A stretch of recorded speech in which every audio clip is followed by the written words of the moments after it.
నమస్తే, welcome to దూతా media journey of the leader. రాజకీయాల్లోనే అతనిది విలక్షణమైన శైలి.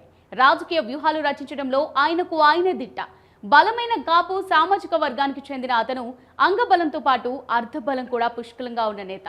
ప్రకాశం జిల్లాలో పుట్టి ఓటమి ఎరగని ఉత్తరాంధ్ర ముద్దు బిడ్డగా పేరు తెచ్చుకున్న రాజకీయ చాణక్యుడు. ప్రతిసారి నియోజకవర్గాన్ని మార్చేయడం, ఏ పార్టీలో ఉన్నా మంత్రి పదవి పొందడం అతని స్పెషాలిటీ. లౌక్యానికి, మాటకారితనానికి కేర్ ఆఫ్ అడ్రస్ అతనే మన గంటా శ్రీనివాసరావు. 4 సార్లు ఎమ్మెల్యేగా, ఒకసారి ఎంపీగా, రాష్ట్ర మంత్రిగా సేవలందించిన గంటా శ్రీనివాసరావు గురించి నేటి జర్నీ ఆఫ్ ది లీడర్ లో తెలుసుకుందాం. గంటా శ్రీనివాసరావు 1960 డిసెంబర్ 1వ తేదీన ప్రకాశం జిల్లా కామెపల్లిలోని దిగువ మధ్యతరగతి కుటుంబంలో జన్మించారు. గంటా స్కూలింగ్ అంతా ప్రభుత్వ బడిలోనే సాగింది. 1982లో చీరాలలో బీకాం చదివారు. టీడీపీ నేత పర్తిపాటి పుల్లారావు డిగ్రీలో గంటా క్లాస్మేట్ తో పాటు రూమ్మేట్ కూడా. డిగ్రీ తర్వాత ఆంధ్ర యూనివర్సిటీలో లా చదవడం కోసం గంటా శ్రీనివాసరావు విశాఖపట్నం వెళ్లారు. న్యాయవాద విద్య పూర్తి చేసిన తర్వాత డెక్కన్ క్రానికల్లో యాడ్ ఎగ్జిక్యూటివ్ గా ఉద్యోగ జీవితాన్ని ప్రారంభించారు. తన చిన్ననాటి స్నేహితుడు రాజారావుతో కలిసి ప్రత్యూష కంపెనీని ఏర్పాటు చేసిన గంటా షిప్పింగ్ వ్యాపారాన్ని ప్రారంభించారు.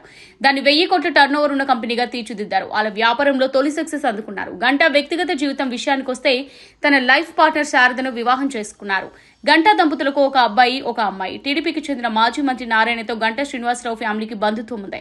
నారాయణ కుమార్తె శరవణని గంటా శ్రీనివాసరావు కుమారుడు రవితేజకు 2016లో వివాహం జరిపారు. అలా పారిశ్రామికవేత్తగా మంచి గుర్తింపు తెచ్చుకున్న గంటాకు రాజకీయాల్లోకి రావాలని టీడీపీ నుంచి పిలుపొచ్చింది. తెలుగుదేశం పార్టీ అధినేత చంద్రబాబు నాయుడు ఆహ్వానం మేరకు 1999లో టీడీపీలో చేరారు. రాజకీయాల్లోకి వస్తూనే తన మార్క్ను చూపించారు గంటా. తొలిసారి అనకాపల్లి ఎంపీగా పోటీ చేసి విజయం సాధించారు. ఎంపీగా ఉన్న సమయంలో తన నియోజకవర్గం పరిధిలోని 1400 గ్రామాల్లో ఆయన పర్యటించారు.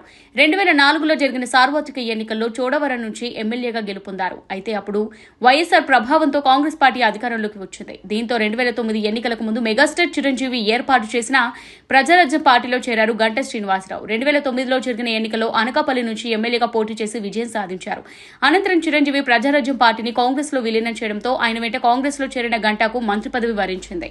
2009 నుంచి 2014 మధ్యలో మారిన ఏపీ రాజకీయ పరిస్థితుల ప్రభావంతో 2014 ఎన్నికలకు ముందు గంటా శ్రీనివాసరావు తిరిగి టీడీపీ గుడికి చేరుకున్నారు.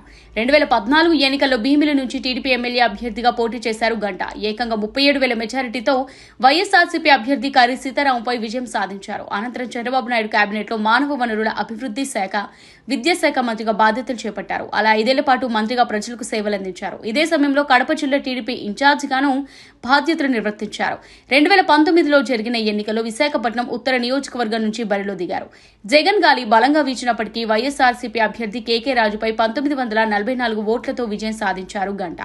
ఈ విజయంతో గంటా తనకు తిరుగులేదని నిరూపించుకున్నారు. 2019 ఎన్నికల్లో టీడీపీ ఓడిపోవడంతో గంటా శ్రీనివాసరావు చాలా కాలం పాటు తెలుగుదేశం పార్టీకి దూరంగా ఉన్నారు. ఈ క్రమంలోనే గంటా శ్రీనివాసరావు వైసీపీలోకి చేరుతున్నారని బలంగా ప్రచారం జరిగింది. కానీ గంటా స్టాండ్ తీసుకోలేదు. విశాఖ స్టీల్ ప్లాంట్ ను ప్రైవేటీకరణ అంశం తెరపైకి రావడంతో ప్రైవేటీకరణను నిరసిస్తూ గంటా శ్రీనివాసరావు 2021 ఫిబ్రవరి 12న తన ఎమ్మెల్యే పదవికి రాజీనామా చేశారు. తన రాజీనామాను ఆమోదించాలని స్పీకర్ను కోరారు. 2024 జనవరి 23న గంటా రాజీనామాను స్పీకర్ ఆమోదించారు. అయితే తాజాగా జరిగిన 2024 అసెంబ్లీ ఎన్నికల్లో గంటా పోటీ చేసే స్థానంపై సందిగ్ధత నెలకొంది. పొరుగు జిల్లా అయిన విజయనగరంలో చీపురుపల్లి నియోజకవర్గం నుంచి గంటాను పోటీ చేయించాలని టీడీపీ అధినేత పట్టుబట్టారు. అయితే మంత్రి బొత్సకు అడ్డాగా ఉన్న చీపురుపల్లిలో సవాల్ విసరడంపై వెనకడుగు వేశారు గంటా. ఈ క్రమంలో చంద్రబాబు నిర్ణయానికి వ్యతిరేకంగా నిరసన గలం వినిపించారు. చివరికి తాను అనుకున్నట్టే భీమిలి నుంచి టీడీపీ అభ్యర్థిగా బరిలోకి దిగారు. రేపే తుది ఫలితాలు రానున్నాయి. మరి గంటా ఓటమెరుగని నేతగా తన పట్టును నిలుపుకుంటారా లేదా అనేది తేలిపోనుంది. ఇది వాల్టి జర్నీ ఆఫ్ ది లీడర్. మరో లీడర్ ప్రస్థానంతో మళ్ళీ కలుద్దాం. Keep watching Dootha media.